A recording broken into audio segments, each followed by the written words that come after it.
안녕하세요. 인생사 세옹지마라더니 이런 일이 있을 줄은 상상도 못했네요. 홀어머니 밑에서 어렵게 자라와 홀대하는 시모와 전 남편에게서 벗어나기까지의 일을 들어주실래요? 물론 세상에 완벽한 가족은 없다고 생각해요. 편모 슬아에 어렵게 자라면서도 항상 그런 생각으로 스스로를 위로하며 컸죠. 저라고 원해서 홀어머니 밑에서 큰 건 아니잖아요. 또한 모든 사람들이 그렇듯 가족은 원한다고 가질 수 있는 것도 아니고요. 그런데 시댁 식구들, 특히 시모는 그걸 가지고 매번 무시하고 홀대하기 일쑤였죠. 이렇게 말하면 그렇게 당할 것 뻔히 알면서 왜 결혼했냐고 묻는 사람도 있어요. 다들 그렇듯 남편이 지켜줄 거라는 그런 멍청한 생각을 하고 있었던 거죠. 나중에 한 사실이지만 남편이 저 아니면 안 된다고 시댁에 아주 난리를 피웠더라고요.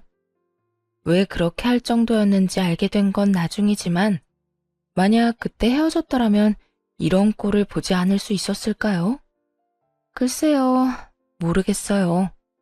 다른 집안이었다면 달랐을까 하는 그런 생각도 이전에는 많이 했지만 이젠 더 이상 안 하려고요. 내가 정말 며느리에 대해선 할 말이 많은 사람이야. 너 같은 며느리 들일 생각 정말 추호도 없었거든. 우리 아들이 뭐가 모자라니? 공무원에 집안도 번듯하고 도대체 모자란 게 뭐가 있어서 감히 너 같은 게 옆에 붙어서 우리 아들 혼사기를 막아? 그래서 몇 번이나 말했지 않니? 애저녁에 헤어지라고. 결혼을 하고 신혼여행을 다녀온 날 들린 시댁에서 시모가 한 말이었어요. 그러니까 처음부터 저는 아니었다는 거죠. 엄마, 제발 그만 좀 해. 내가 좋다잖아. 이제 우리 허락 좀 해줘요. 결혼까지 했는데 왜 이렇게 못 살게 굴어? 너도 그러는 거 아니야. 네 앞날 걱정하는 엄마한테 어떻게 그런 말을 해? 네 옆에 있는 걔 좀 봐. 아휴, 내가 정말 부끄럽고 속상해서 어디 가서 며느리가 있다고 이야기도 못해. 하긴 결혼식에 남편 친인척은 잔뜩 왔는데 시모 지인은 몇 명 안 왔더군요. 그것만 봐도 알 수 있었어요. 시모가 저를 며느리로 인정하지 않는다는 거.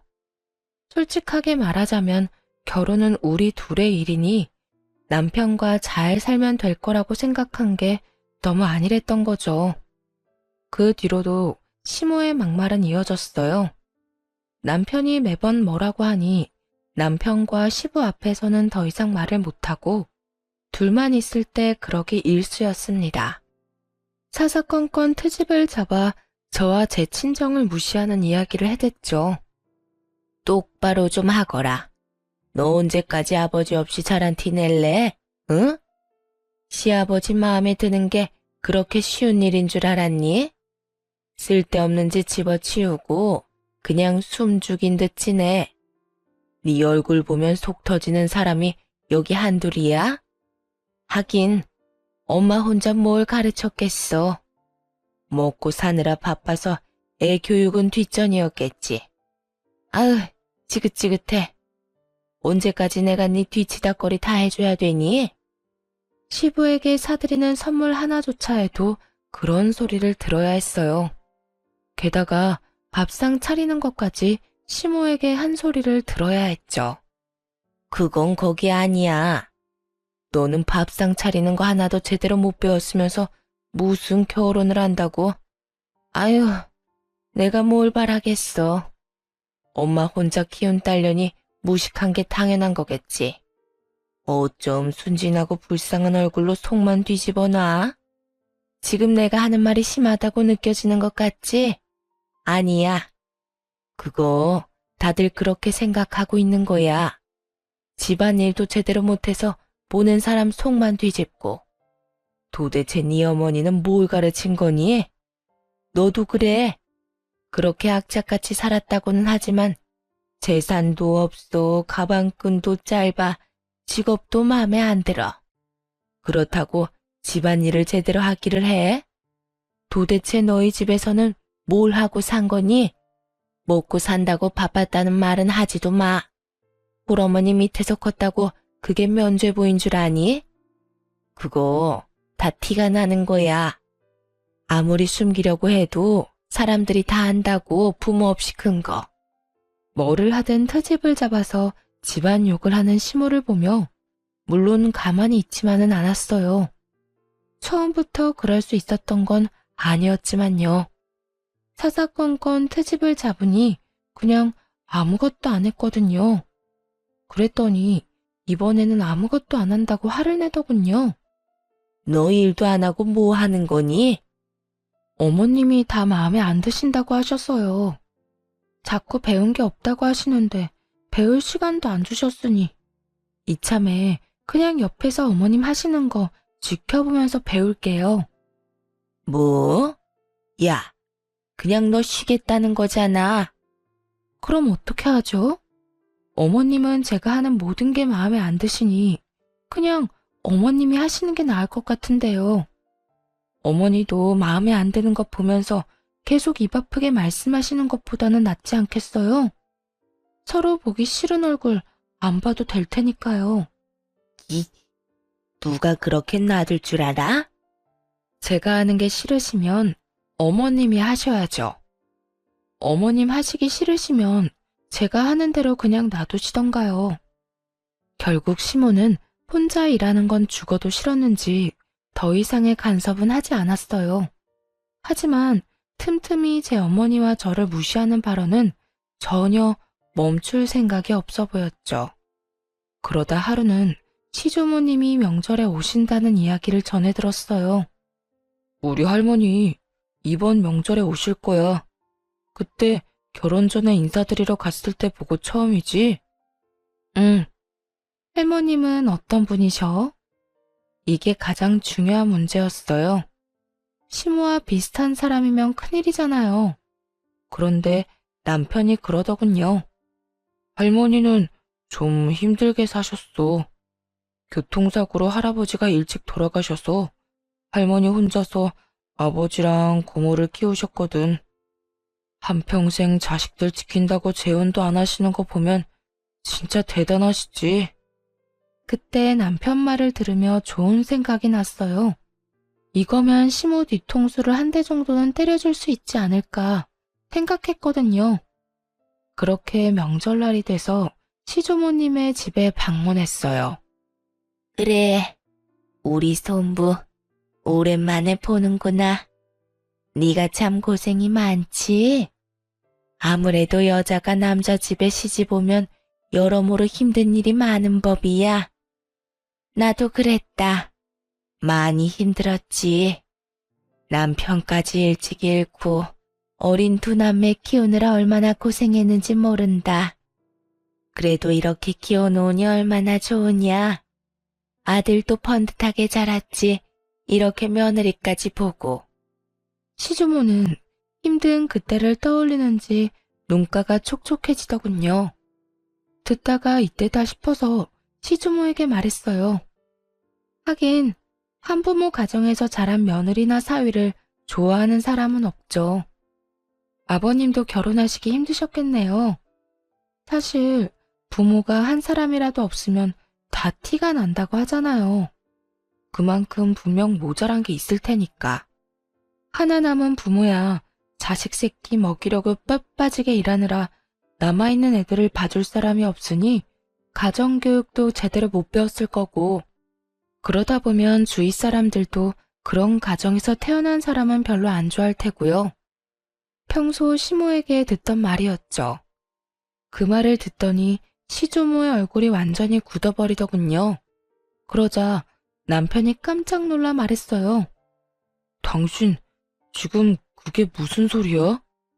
당신도 편모 가정이면서 어떻게 할머니한테 그런 소리를 해? 시부도 표정이 굉장히 안 좋았어요. 그걸 보고도 뭐가 문제냐는 듯 아무것도 모른다는 식으로 대답했죠. 이게 잘못된 말이었나요? 죄송해요. 어머님한테는 매일 듣는 말이었거든요. 그래서 다른 사람들도 다들 그렇게 생각하는 줄 알았어요. 사실 이전에는 어머님이 저를 미워해서 그런 말을 하시는 거라고 생각했는데 아버님께서도 편모가정에서 자랐다는 이야기를 들으니 너무 과하게 생각했던 것 같더라고요. 그런 아버님이랑 결혼한 어머님이라면 아무런 사심 없이 이야기한 거겠구나 싶어서요. 그렇죠, 어머님? 제 말이 끝나자 이번에는 시모 얼굴이 하얗게 질렸어요. 그게 무슨 말이니? 내가 언제 너한테 그런 말을 했어? 너 이렇게 사람 함부로 모함하는 거 아니다? 모함이라뇨. 어머님이 평소에 하신 말씀 반의 반도 안 했는데요. 매번 너희 엄마한테 도대체 뭘 배운 거냐고 그렇게 말씀하셨잖아요. 오늘도 음식 준비하면서 그렇게 말씀하셔놓고선. 에미야, 너 정말로 손부한테 그런 소리를 했어? 어머님, 그게 아니라요. 그게 아니긴 뭐가 아니야. 내가 알기로 손부도 홀어머니 밑에서 자랐다는데. 설마 너 그걸로 저 어린 것한테 시어머니 노릇을 한 거야? 내가 언제 너한테 그런 거 하라고 가르쳤어. 네 마음이 좁고 편협하다는 건 익히 알고 있었지만 설마 네 며느리한테 그런 말을 할 정도로 좁아 터졌는지는 또 몰랐구나. 그래, 그런 이야기를 한 이유가 대체 뭐냐? 이유라도 들어보자. 너 설마 우리 아들이 마음에 안 들었니? 내 자식도 네 눈에는 애비 없이 혼자 자란 티가 나 보이든? 그래서 마음에 안 든 거라도 있어서 그런 말을 한 게야? 어머님, 아니에요. 설마 그런 생각을 하고 있었겠어요? 그냥 저는 며느리로 들어온 애가 생각했던 것보다 못 미치는 애라. 결혼은 네 아들이 하지 네가 하는 게 아니잖아. 그리고 말이다. 정말 평소에 그런 생각을 안 했으면 어떻게 그런 말이 그렇게 술술 쉽게 나왔겠어? 정말 이런 애인지 몰랐다. 내 앞에서는 항상 웃으며 살랑거리더니 마음속에는 그런 고약한 심보를 갖고 있었어? 어머님, 죄송해요. 제가 실언을 했어요. 시모는 시조모에게 죄송하다며 빌다가 저와 눈이 마주치고는 부릅뜨고 노려보더군요. 뭐 노려보면 어쩔 거예요. 지금 당장 혼나고 있는 건 시모고 저는 그저 피해자인데. 결국 시모는 무릎 꿇은 채로 시조모에게 미친 듯 혼나고 그 후 시댁 생활이 좀 더 편해질 수 있었죠. 시조모가 시모를 혼낸 다음 그러시더군요. 아가, 그런 말 귀담아 듣지 말거라. 정말 편협하고 속 좁은 인간들이나 그렇게 생각하는 거야. 나라고 애 아빠를 일찍 잃고 싶었겠니? 그게 사람 마음대로 안 된다는 거 잘 알고 있다. 네 시어미가 하는 말에는 너무 마음 두지 말어. 그리고 앞으로도 저런 쓸데없는 말 짓거리면 나한테 전화해서 이야기하거라. 네 시어머니한테 한마디 해줄 테니. 그 이야기를 듣는데 마음이 든든하더군요. 그렇게 시모에게서 벗어날 수 있었어요. 시주모에게 잔소리를 듣고 일어나던 시모가 분한 듯 노려봤지만 뭐 어쩌겠어요. 이미 시조모에게 시모는 찍혀버린 것을요.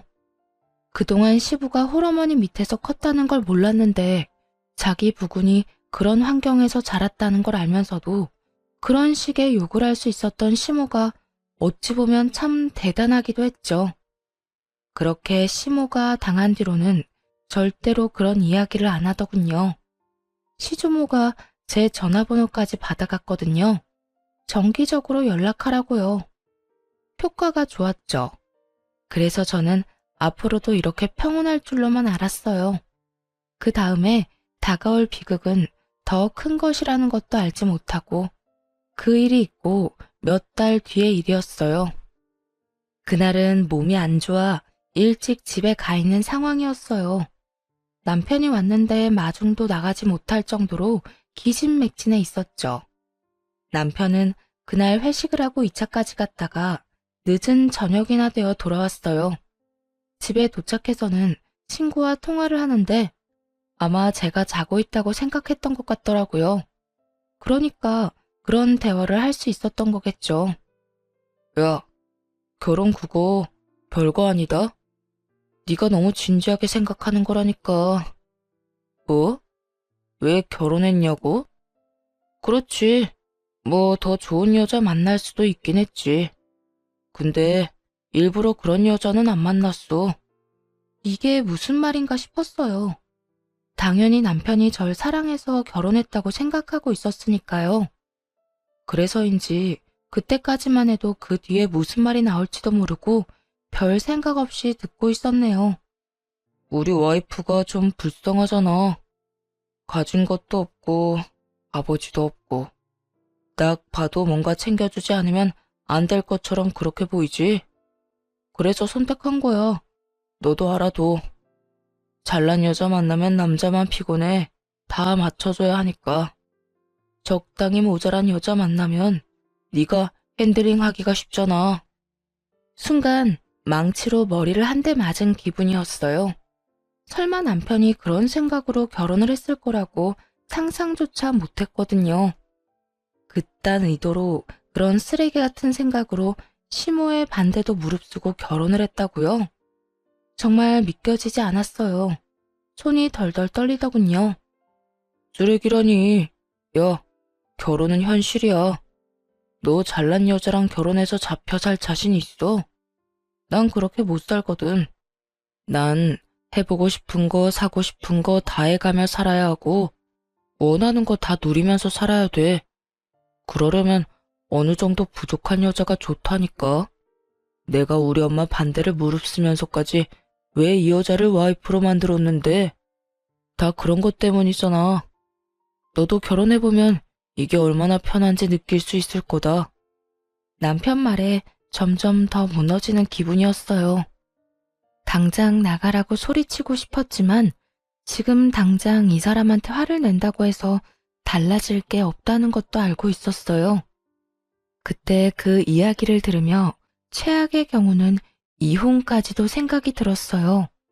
하지만 그마저도 마음대로 생각할 수조차 없었죠. 혼자 저를 키워온 어머니가 많이 아프셨거든요. 그런 어머니에게 이혼 소식을 전하면 분명히 좋지 못한 영향을 끼칠 것 같았고 크게 걱정이 되더라고요. 여태 모든 걸 희생한 엄마인데 딸이 결혼해 제대로 살지도 못하고 이혼하게 됐다는 걸 보여주라니 참 죄송하고 슬픈 일이잖아요. 그렇게 시끄럽게 한참을 떠들던 남편놈은 안방에 들어와서야 저를 한번 확인하고는 아차 싶었는지 목소리를 낮추더군요. 그러더니 곧 전화를 끊더라고요. 그리곤 슬그머니 제 이름을 부르는데 못 들은 척 했어요. 심장이 쿵쿵 뛰고 머리가 하얘져 어떻게 해야 할지 모르겠기도 하고요. 그래서 그냥 자는 척을 했죠. 그 뒤로 정말 미친 듯이 고민을 했어요. 이걸 어떻게 할까? 이혼을 해야 할까? 이혼을 하게 된다면 어떻게 해야 좀 더 유리하게 진행할 수 있을까? 그리고 이혼 후도 생각을 해야 했죠. 막무가내로 덤빈다고 해서 현실적인 어려움이 사라지는 건 아니잖아요. 다행인 건 남편과 제 사이에 아이가 없어 이혼은 쉽겠지만요. 그렇게 머리가 터질 듯이 고민 중이었는데 하루는 시모와 시부가 부부 동반 모임을 간다고 하더군요. 근데 때마침 공교롭게도 남편도 그날 약속이 있다고 나갔어요. 차라리 저 인간들 얼굴을 안 봐서 다행이다 싶기도 했죠.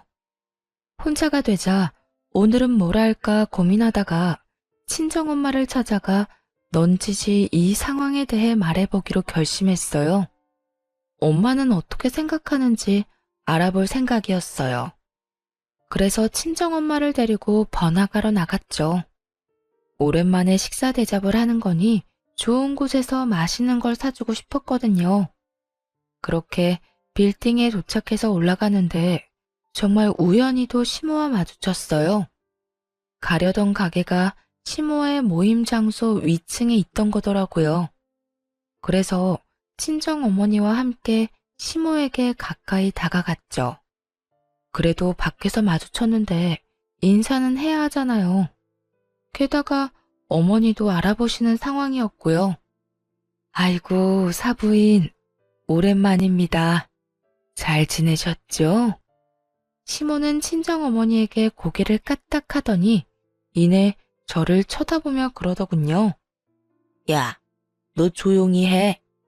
나한테 어머니라고 부르지 마라. 나도 오늘은 너 며느리라고 안 부를 거야. 제발 우리 밖에서는 어머님 며느리 이런 소리 하지 말자.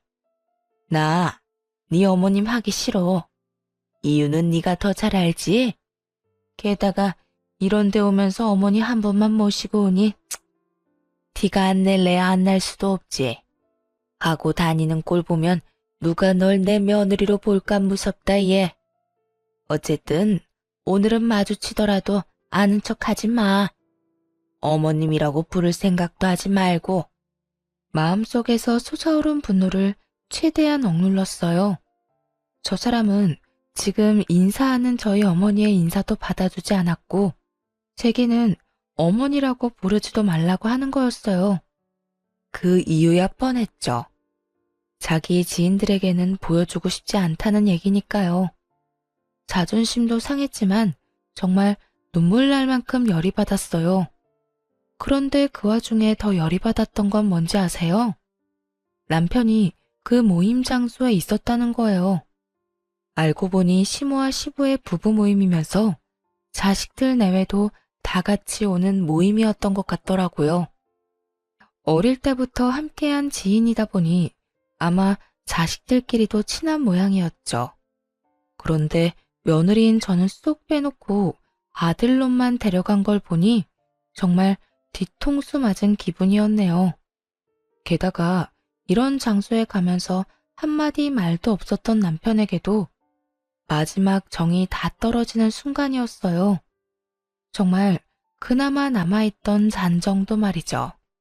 예, 너희 시어머니 저기다 무슨 소리니? 왜 아는 척을 하지 말래? 너 혹시 결혼하고 무슨 일이 있었어? 아니야. 엄마 먼저 위에 가서 잠깐 있어. 아버님한테 인사만 하고 갈게. 저런 말을 듣고 엄마에게도 이런 꼴을 보이고서 이대로 그냥 갈 생각은 눈꼽만큼도 없었거든요. 시모의 저런 행동과 남편의 모습을 보니 그제야 깨달았거든요. 여기서 아무리 더 불행해진다고 한들 저 인간들이랑 같이 살면 그거야말로 더 불행하면 불행했지 나아지진 않겠구나라는 걸요. 거기까지 생각하고 일부러 시부를 찾아갔어요. 시부를 찾는 건 쉬운 일이었어요. 남들보다 키가 크셨거든요. 그 연세치고는. 성큼성큼 걸어가서 지인들과 함께 있던 시부에게 인사를 했어요. 안녕하세요, 아저씨. 제 호칭에 시부가 경악하더군요. 당황하며 제게 말했어요. 아가, 갑자기 웬 아저씨냐? 아, 방금 이 앞에서 시어머니를 만났는데 어머님이라고 부르지 말라고 하시더라고요.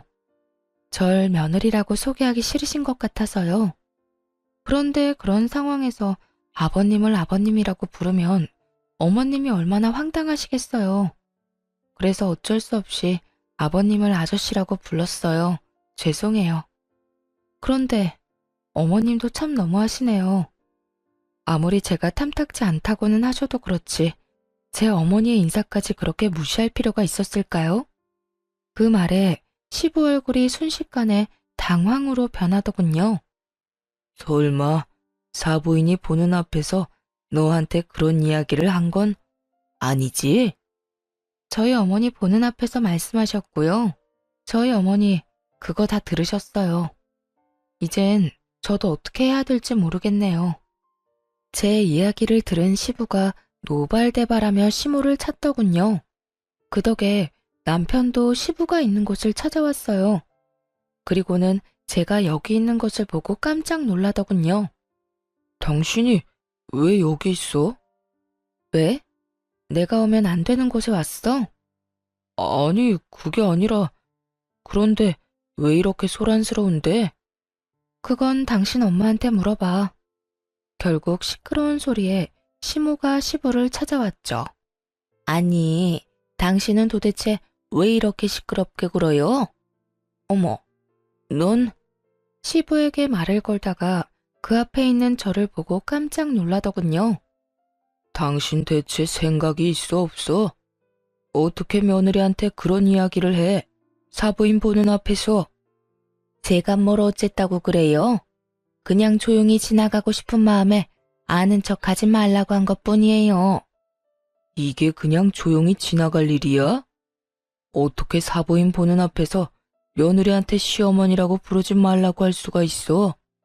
당신 진짜 생각이 있는 거야 없는 거야? 저번부터도 그렇지만 아무리 생각해봐도 도저히 이해가 안 돼. 왜 이해가 안 돼요? 난 이해가 되는데. 애초에 저런 애 며느리로 받아들일 생각 없었다고요. 쟤보다 훨씬 괜찮은 여자애도 많았는데 왜 저런 애가 우리 아들 와이프인 거예요? 대체 왜? 당신은 그게 싫지도 않아요? 그 수많은 재원들. 집안도 빵빵하고 얼굴도 예쁘고 돈도 잘 버는 그런 애들이 줄을 섰었는데 왜 꼭 저 여자애냐고요? 아무것도 없잖아요. 돈도 없고 그렇다고 집안이 좋은 것도 아니고. 지금 그걸 말이라고 해? 당신 아들이 좋다잖아. 좋아해서 결혼한 사람한테 뭘 더 바라는 건데? 두 분이 크게 싸울수록 남편놈 표정은 일그러져 가더군요.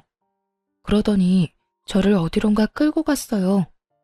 그렇게 조용한 곳에 도착하고서 곧 따지듯이 묻더군요. 아무리 그래도 그렇지. 사람이 이렇게 많은데 어떻게 두 분 싸움을 붙일 수가 있어? 너 이거밖에 안 되는 애였어? 이야기를 다 듣긴 들은 거야? 내가 당신 어머니한테 어떤 취급 받았는지 당신이 알고 그런 소리 하는 거냐고. 엄마가 당신한테 그런 얘기하는 거 하루 이틀 일도 아니잖아. 그거 하나를 못 참아서 이런 일까지 벌이는 거 넌 너무하다고 생각하지 않아? 우리 가족한테 미안하지도 않냐고. 내가 뭘 미안해해야 하는데? 너희 어머니한테 어머님이라고 안 부른 거? 아버님한테 아저씨라고 부른 거? 그럼 아는 척하지 말라는데 무시하고 왔어야 했어? 놀란 우리 친정엄마 놔두고? 너야말로 나한테 미안하지도 않아? 넌 왜 나한테 거짓말하고 여기 왔는데? 너도 내가 마누라인 거 어디 가서 말하기 싫어? 그건 엄마가 이야기하지 말라고. 이런 행동이 문제인 거야. 그럼 당신 엄마가 당신더러 나랑 이혼하라고 하면 당신은 이혼하겠네? 그건 아니지. 내가 당신하고 결혼하려고 얼마나 애를 썼는데. 당신도 알잖아. 내가 엄마 설득한 거. 그래. 그래서 내가 등신같이 그거 믿고 당신이랑 결혼했지. 근데 너도 너희 엄마랑 똑같아. 너 얼마 전에 나 자는 줄 알고 신나게 떠들더라. 내가 불쌍해서 결혼했다며? 어느 정도 부족한 게 있어야 말 잘 듣는다고. 네 이상형에 대해서 잘 들었어. 그런데 그렇게 부족한 여자라도 이혼은 요구할 수 있지. 내가 그간 너희 엄마한테 무시당하면서 이혼 생각 안 해봤을 것 같아? 그런데 참았어. 근데 오늘 우리 엄마도 똑같이 무시당했거든? 그건 못 참겠더라. 그래서 너랑 이혼하려고. 당신 엄마 그렇게나 며느리가 싫다는데 내가 때려치울게. 그게 너도 좋잖아. 그러니까 너도 아웃이야. 야, 네가 뭔데 나한테 아웃이니 많이 해. 너 따위가 나한테. 그래, 너한테 나는 그따위지. 더 좋은 여자 만나서 살면 되잖아. 왜 그따위 여자한테 매달려? 왜? 너무 잘난 여자 만나면 맥도 못 추릴까봐 그래? 너무 돈 많은 여자 만나면 네 맘대로 못할 것 같아서 그러냐고.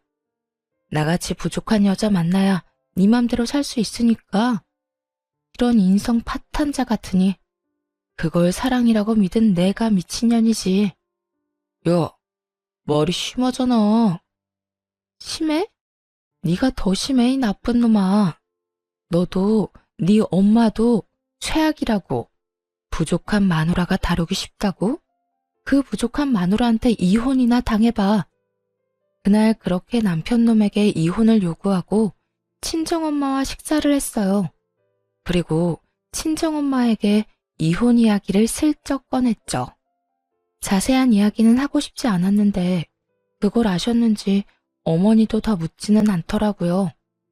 하지만 이전에 시모와의 대화로 시댁에서 어떤 취급을 받고 있는지 다 파악하신 것 같더군요.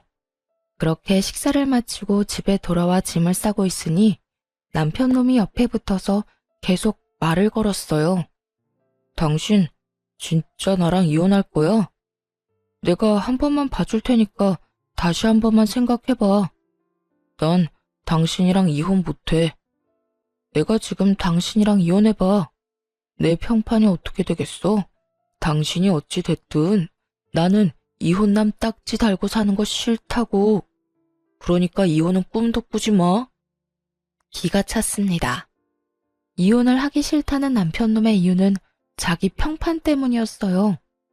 그렇게 짓거리더니 이혼하고 싶지 않다며 협박을 하더군요. 그렇지만 시모의 반응은 달랐어요. 굉장히 좋아했거든요. 짐을 싸는데 기분이 정말 더럽더라고요. 그리고 오기도 생겼죠. 내가 너희보다 더 잘 살아내겠다고. 그래서 결국에 웃는 사람이 나라는 걸 보여주겠다고 말이죠.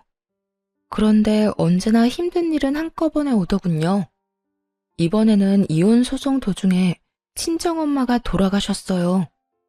원래부터 몸이 안 좋으시긴 했어요. 그래서 병원 진료도 받았고요. 그런데 시모와 마주치고 저의 상황에 대해 아신 뒤로 컨디션이 급격히 안 좋아지시더니 그렇게 손 쓸 틈도 없이 돌아가셨죠. 너무 힘들었어요. 그런데 어떤 멀끔한 아저씨가 와서는 부의금으로 1억을 내고 가신 분이 계셨어요. 그것도 제게 직접 전해주셨죠. 그 아저씨를 붙잡고 물어봤어요. 왜 그렇게 큰 돈을 준 것인지. 내가 아가씨 엄마한테 신세를 많이 줬어. 사실 그 돈으로도 모자라지. 더 주고 싶은데 아가씨가 그걸 안 좋아할 수도 있다는 생각이 들어서 자제한 거야. 엄마에게 신세를 졌다고요? 엄마는 그런 얘기 없었는데. 혹시 혼자서 하기 힘든 일 있거나 버거운 일 있으면 나한테 연락해요. 나라도 대신해서 열심히 아가씨 도와줄 테니까. 그 정도로 아가씨 엄마한테 내가 갚아야 할 게 많은 사람이거든. 어쨌든 저는 그 친절한 아저씨가 준 돈과 어머니가 남긴 유산으로 집을 구하기로 했어요. 여자 혼자 집을 보러 다니면 위험한 일이 있을 것 같아 그 아저씨에게 조심스럽게 연락을 했죠. 그리고 생각보다 좋은 집을 생각보다 좋은 조건에 계약할 수 있게 됐어요. 그 아저씨는 저와 함께 다니며 아주 꼼꼼하게 모든 걸 다 알아봐 줬어요. 무엇보다 안전한지부터 확인하더군요. 참 고마운 분이셨죠. 그래서 집 계약한 날 아저씨에게 식사 대접을 하기로 했어요.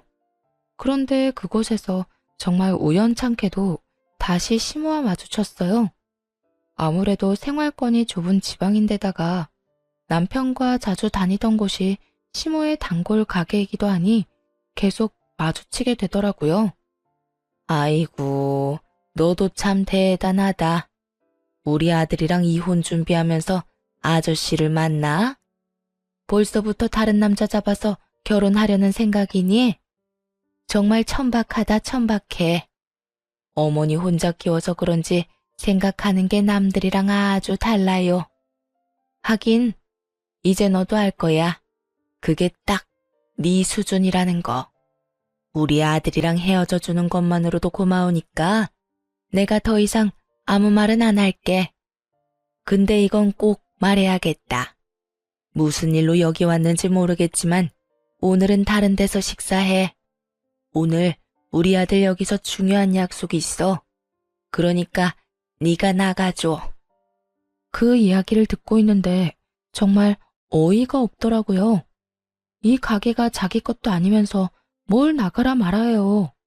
한마디 하려는데 옆에 있던 아저씨가 참지 못하고 나섰어요. 아줌마는 뭔데 우리더러 나가라고 하는 겁니까? 아줌마가 이 가게 사장님이라도 돼요? 사장은 아니지만 이 애랑 내가 그리 좋은 사이는 아니거든요. 그리고 그쪽도 딸 같은 애 데리고 이런 데 와서 밥 먹고 그러는 거 좀 그렇지 않나? 남들 보기 얼마나 부끄러운지도 모르고. 하긴 그런 짓 저지르는 사람들은 부끄러움도 모르더라. 저 아저씨를 싸잡아 모욕한 시모의 입은 정말 한 대 쳐주고 싶을 만큼 얄미웠어요. 제가 여기 사장 지인입니다. 아주머니야말로 정신이 나갔네. 나랑 이 아가씨가 어떻게 그런 사이로 보여요? 뭐 눈에 뭐만 보인다더니 생각하는 것도 천박한 것이. 아가씨는 대체 이런 사람이랑 어떻게 아는 사이야? 지금 이혼 소송 중인 전 남편 어머니예요. 아, 이 아줌마가 아가씨 엄마를 무시했다던 그 사람이에요? 아가씨도 무시하고? 네, 저희 엄마가 인사하셨는데 인사도 다 무시하고 엄마 보는 앞에서 저한테 어머님이라고 부르지 말라고, 너 같은 며느리 부끄러워서 어디 내놓기 힘들다고 그렇게 말씀하셨던 그분이세요. 제 말이 끝나자마자 아저씨는 시모를 아래 위로 훑어봤어요. 그런데 시모도 지지 않고 아저씨를 아래 위로 훑어보더군요. 그러더니 아저씨 하는 말은 싹 다 무시하고 저한테 이야기하더군요. 안 나갈 거면 우리 아들 방해나 하지 마. 우리 아들 오늘 선 보는 자리야. 선볼 여자분 집안이 빵빵한가 보죠. 빵빵하다 마다. 부모님이 의사야. 그것도 꽤나 큰 병원에 계시고 너하고는 비교조차 안 되지. 그럼 학교도 좋은 데 나왔겠네요. 당연한 얘기 아니니? 인서울의 유명한 대학 나와서 해외 유학까지 한 채원이야. 한마디로 엄청 잘난 여자란 얘기네요. 뭐 어차피 안 될 것 같은데 잘해보세요. 제가 그렇게 말하자 저에게 따지고 싶어 하던 시모가 입구 쪽을 보고 살짝 눈이 굳었어요. 며느리감으로 시모가 점 찍어놓은 여자가 들어오고 있었던 거죠. 시모는 제게 한마디도 없이 후다닥 그 여자가 들어오는 곳으로 향했어요. 그걸 뒤로 하고 아저씨와 식사를 하고 이야기를 나누고 있었어요. 그런데 예상보다 일찍 남편의 선자리가 끝났더군요. 게다가 주선자들이 있는 상태로 말이죠. 여자 쪽 사람들이 나가자마자 시모가 제게 왔어요. 도대체 이게 다 무슨 일이냐? 너 뭔가 알고 있지? 마지막에 그 아가씨 오기 전에 너 나한테 뭐라고 했잖아. 그런데 시모가 그런 이야기를 하는 도중 남편 놈이 저를 알아보고는 딱 달려오더군요. 당신도 여기 있었어? 날 봤으면 아는 척 해야 될 거 아니야. 그리고 옆에 이 아저씨는 누군데? 너 설마 그동안 다른 남자 만났어? 너 우리 이혼 소송 기간이라도 다른 남자 만나면 유책 배우자 되는 거 몰랐어? 와, 너 진짜 웃긴다.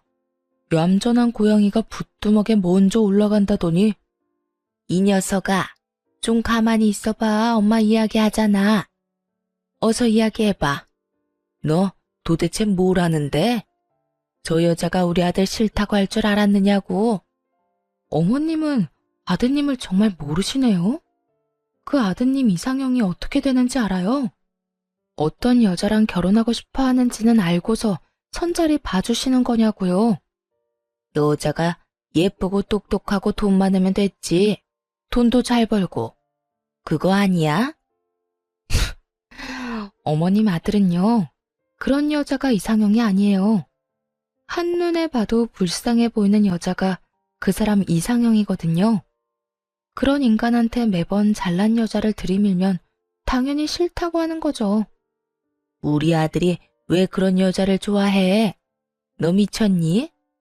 네가 우리 아들 이상형이라고 말하고 싶은 거야? 설마요. 누가 불쌍한 걸 이유로 이상형이 되고 싶겠어요? 저도 우연히 들어 알았어요. 저 사람이 다른 친구랑 통화하는 거. 그때 그러더라고요. 뭐 하나 부족해서 다루기 쉬운 여자, 그런 여자랑 결혼하라고. 친구한테 조언까지 해주던데요. 잘난 여자는 자기 잘난 거 알아서 남편 얘기 듣지도 않는다고 말이죠. 그러니까 쉬운 여자를 원하는 거죠. 그런데 똑똑하고 돈 많고 빵빵한 여자 중에 쉬운 여자가 있어요? 없지. 이야기가 끝나가자 심호 표정이 정말 썩어버리더군요. 저한테 매달리는 것도 사랑해서 그런 거 아니에요. 만만한 여자 찾기가 힘드니까 그런 거겠죠. 저 보세요. 얼마나 만만했겠어요. 안 그래요? 말이 진행될수록 심호의 얼굴은 점점 침울해졌어요. 그리고 남편 놈은 다급해졌죠. 그런 이야기를 왜 엄마한테 해? 그런데 이제 어쩌나? 나 얼마 전에 돈 생겼거든? 어머니 돌아가시고 유산도 많이 남겨주셨고 보험으로 돈도 좀 많이 들어왔어. 그래서 그 돈으로 집 계약하고 왔고. 아, 그러고 보니 오늘 이혼 판결 났네? 앞으로는 이렇게 안 마주쳤으면 좋겠고 우리 헤어지더라도 선은 넘지 마. 아무리 그래도 그렇지 서로 아무것도 모르게 가게 들어왔는데 나더러 나가라고 하는 건 아니지 않나? 이젠 완전 남남이잖아요, 아줌마. 나 진짜. 여보, 당신이 생각하던 그런 거 절대 아니야. 내가 왜 그런 이유로 당신을 좋아해? 그냥, 그건 농담이었어, 농담. 농담 같은 소리하고 자빠졌네. 야, 넌 농담을 그렇게 진지하게 하니? 결혼 앞두고 고민하는 친구한테 그런 이야기 해주는 거 보니 네 인성이 보인다, 인성이. 두 번 다시 나한테 여보라고 부르지 마. 결판 났으니까. 그리고 내 인생에서 좀 꺼져줘. 제발 이렇게 알짱거리지 마. 그렇게 남편 놈과 시모를 버려두고 저는 아저씨와 함께 밖으로 나왔어요. 옆에서 모든 걸 듣고 있던 아저씨 표정이 별로 좋지 않아 보였죠. 아저씨한테 이런 모습 보인 것도 좀 그렇긴 했어요. 그런데 아저씨가 저한테 묻더군요. 아버지 없다고 힘들게 산 것 같아서 마음이 안 좋네. 혹시 아버지 원망하거나 그렇진 않아요? 아, 아버지요? 저 어릴 때부터 없었거든요. 완전 갓난쟁이 때부터. 사실 나 버린 건 원망 안 해요. 무슨 기억이라도 있어야 원망을 하죠. 누구를 어떻게 원망해요? 그런데 엄마는 달라요. 엄마는 계속 울었거든요. 재혼도 안 하고 매일매일 아버지만 그리워하면서. 돌아가실 때쯤에는 그런 말씀 없으시긴 했지만 그래도 그런 거 보면 원망스럽기도 하고 그래요. 그때 아저씨가 침울한 얼굴로 저한테 조심스럽게 말을 꺼냈어요. 아가씨, 미안해. 사실은 내가 속였어. 아가씨한테 처음 나타났을 때 내가 누군지 말했어야 됐는데 이야기를 못했어. 나도 마음의 준비를 하고 싶었거든. 사실은 내가 아빠야. 놀랐지? 사실 어느 정도 짐작은 하고 있었어요. 보통 누가 가족도 아닌 여자를 이렇게 친절하게 도와주겠어요. 그리고 어머니가 가지고 있던 아버지 사진이랑 비슷하게 생기셨더라고요. 많이 늙었지만 그래도 비슷해 보였죠. 어떻게 절 찾았어요? 네 엄마가 연락했어. 그 사람은 다 알고 있었지.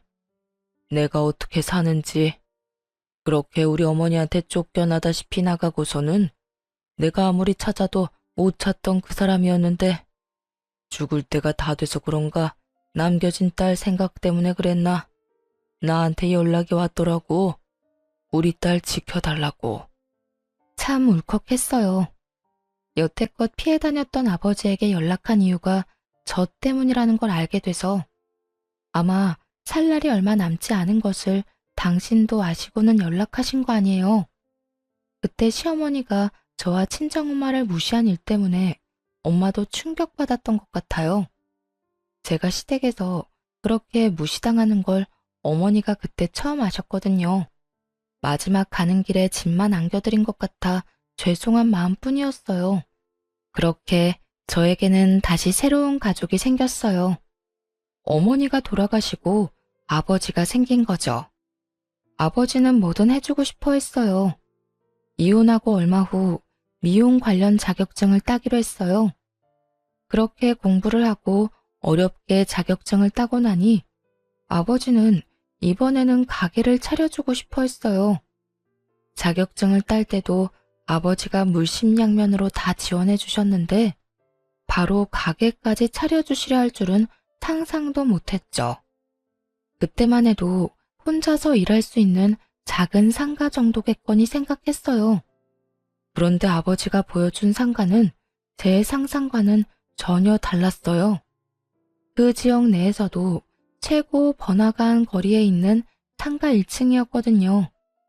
임대료도 엄청 높았고 혼자서 이 큰 매장을 이끌어간다는 건 상상도 되지 않더라고요. 하지만 아버지는 뭐 어떠냐고 일단 보기나 하라는 반응이었어요. 그래서 저도 별 부담 없이 그냥 보기는 했죠. 아버지가 딸한테 잘 보이고 싶었나 보다. 이 정도로만 생각했거든요. 그렇게 상가를 둘러보는데 전 시부와 전 시모를 마주하게 됐어요. 같은 생활권이라는 게 참 짜증나더군요. 이렇게 마주치는 일이 있으니까요. 네가 여기는 웬일이냐? 상가를 볼 일이 뭐가 있어? 돈도 없고 아무것도 없는 게 여기 와서 허세나 피우고 있니? 남들한테 돈 많은 것처럼 보이고 싶었어? 그리고 이 아저씨는 도대체 누군데 매일 끼고 다녀? 우리 아들이랑 이혼하고 이런 늙은 아저씨랑 만나고 다니는 거야? 정말 네 수준도 알만하다 알만해. 그런데 전 시모 옆에 있는 전 시부 표정이 조금 이상하더군요. 그러더니 전 시모를 말리기 시작했어요. 여보, 그만해. 이제 남인 사람 왜 자꾸 그렇게 신경을 긁어? 그만 좀 해. 아니, 당신은 열받지도 않아요? 우리 아들이랑 이혼하고 벌써 저런 늙은 남자 물어서 동네를 돌아다닌다는 게 전 정말 짜증나요. 그래, 얘. 너랑 정말 잘 어울린다. 어쩜 얘나 지금이나 변한 게 없어. 아빠 없이 커서 아버지 뻘 되는 사람한테 끌리니? 그런 주제에 우리 아들이랑 결혼은 왜 했어? 입에서 나오는 그 더러운 소리를 듣고 있으려니 기분이 나빴어요. 듣다 못해 한마디 하려고 했더니 옆에 있던 아버지가 코웃음을 치며 전 시모에게 말했어요. 내가 듣자 하니 우리 딸이 돈 없고 편모스라에 컸다고 그렇게 못되게 굴었다지? 그런데 이거 어쩌나?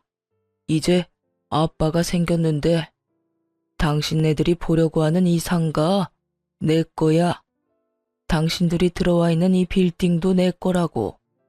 나는 내 거 당신 같은 인간들한테 빌려줄 생각 요만큼도 없어. 내 거는 우리 딸 거지. 이 빌딩도 마찬가지고. 나 죽으면 우리 딸이 가질 건데 어때요 기분이? 아까워서 죽을 것 같지? 한 달만 참았으면 이 재산도 당신 아들한테 돌아갔을지도 모를 거 생각하니까 눈앞이 빙글빙글 돌지. 사람 괴롭히면서 나쁘게 군 죄값 받는다고 생각해. 한평생 동안 죽을 때까지 당신들이 가질 수 있었던 거 보면서 후회나 하고 살아. 내 딸은 내가 준 부동산 가지고 떵떵거리며 살 테니까.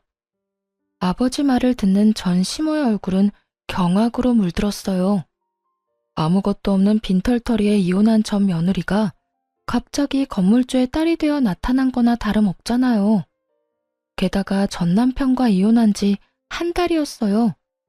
한 달 만에 전 며느리 처지가 바뀌었으니 자기 딴에는 또 얼마나 억울했겠어요. 어이없죠? 실제로 자기 것도 아니면서. 잠깐만. 진짜야? 진짜로 너희 아버지야? 이 빌딩 주인이고? 나한테 거짓말하는 거 아니지? 그때 아버지가 관리인을 불렀어요. 여기 있는 사람들 내보내요. 톡 시끄러운 인간들이니까. 진짜로 경비원들과 관리인들이 전 시부와 전 시모를 내보내기 시작했어요. 그때가 되니 전 시모 얼굴이 완전히 놀라버리더군요. 그렇게 가게 밖으로 쫓겨나간 전 시부와 전 시모는 서로 탓하며 싸우기 시작했어요. 당신은 제발 그 성격부터 좀 고쳐. 저번에도 사람들 보는 앞에서 며느리한테 그딴 짓 해서 사람들이 우리를 우습게 하는데 지금도 봐. 당신 때문에 원하던 상가도 계약 못하게 됐잖아. 아니, 일이 이렇게 된 게 제 잘못이에요? 걔가 갑자기 웬 남자 끼고 돌아다니니까 그냥 궁금해서 그런 얘기 한 거지. 그건 이야기가 아니라 모욕이지. 그리고 옆에 있던 사람이 아버지인데 그 아버지 앞에서 늙은 남자를 물었다느니 어쩌니 그런 소리를 해? 도대체가 정신이 제대로 박힌 거야? 어휴, 저놈의 옆에 내 입이 방정이지. 결국 나중에 전 시모가 어떻게 알았는지 저희 집에 찾아와서 저한테 사정사정 하더군요.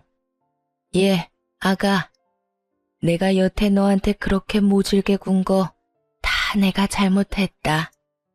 우리 아들도 그렇고 나도 그렇고 너 보내고 얼마나 후회하는지 모른다. 내가 앞으로는 절대 그런 짓 안 할 테니 다시 돌아와주면 안 되겠니? 저는 전 시모가 그렇게 굽실거리는 모습을 처음 봤어요. 싫어요. 여태까지 아무것도 모르고 병신처럼 그런 취급 당하면서 살았는데 다시 또 돌아가라고요? 참 양심이 없으시네요. 어떻게 저한테 다시 돌아오라는 말을 할 수가 있죠? 어머님이 제 가슴에 박은 대못이 얼마나 많은지 기억도 안 나죠? 미안하다. 미안했어. 내가 잘못했다니까. 죄송한데 헛소리는 그만 좀 하시고 저한테 와서 왜 이러는지 잘 알아요. 제가 아니라 제 아버지 재산이 탐나는 거겠죠. 그러니까 우리 아버지 말처럼 그냥 그렇게 평생을 후회하면서 사세요. 가지지 못한 거, 가질 수 있었던 거, 반쯤은 손에 들어왔던 거, 이 근처 지나가면서 항상 그렇게 느끼시라고요. 아참, 그리고 그렇게 원하던 돈 많고 집안 빵빵한 며느리 잘 찾아보세요. 아드님 정신머리로 어머님 원하는 며느리 만날 수 있으려나 모르겠지만요. 제발 어떻게 안 되겠니? 네 시아버지가 네 가게 들어가는 그 1층 상가가 너무 갖고 싶다는데 내가 그런 말해서 망쳐버렸으니 어떡하니? 내가 책임을 지는 게 맞지. 그럼 더 좋은 가게 알아보시면 되죠. 상가가 어디 거기뿐이에요. 한 번만 더 말도 안 되는 소리 짓거리면 정말로 이 근처에는 발도 못 디디게 해줄 거예요. 당신이 전 며느리한테 어떤 짓 했는지 내가 다 까발릴 거라고. 그런 소문나도 동네 돌아다닐 수 있는지 어디 한번 봅시다. 결국 제 말에 전 시모는 망연자실 앉아만 있더군요. 그런 전 시모를 내버려 두고 나왔죠. 이제 와서 욕심이 나긴 했나 보더라고요. 사촌이 땅을 사도 배가 그렇게 아픈데 이혼한 전 며느리가 알고 보니 극지 않은 복권이었다는 걸 알았으니 이미 손안에 들어왔던 거나 마찬가지인 복권을 포기한 거나 다름없잖아요. 평생 그 생각으로 고통받으며 살 거 생각하니 웃겨서 웃음이 멈추질 않더군요. 그 뒤로 그 사람들 연락을 받은 적은 없어요. 제가 먼저 알아볼 생각도 없고요. 그냥 안 보고 사는 게 제일 낫다는 생각을 하고 있어요. 살다 보니 참 이런 일도 생기는군요. 홀가분하면서도 쓴웃음이 나오지만 그래도 탈출하고 나서는 마음이 훨씬 편해요. 아마 계속 참기만 하고 그 사람들과 살고 있었다면 언젠가 했던 생각처럼 불행했으면 불행했지 이런 날은 오지 않았을 거예요. 아버지를 만나 제 배경이 바뀐 것을 알고 전 시모의 태도가 바뀌었다 해도 그건 그거대로 기분이 좋지만은 않았을 거고요. 이제는 그런 일도 있었지 하고 털어버리고 새 미래를 향해 나아갈 생각입니다. 그래도 힘든 일이 있으면 좋은 일도 생기는 법인 것 같아요. 긴 글 읽어주셔서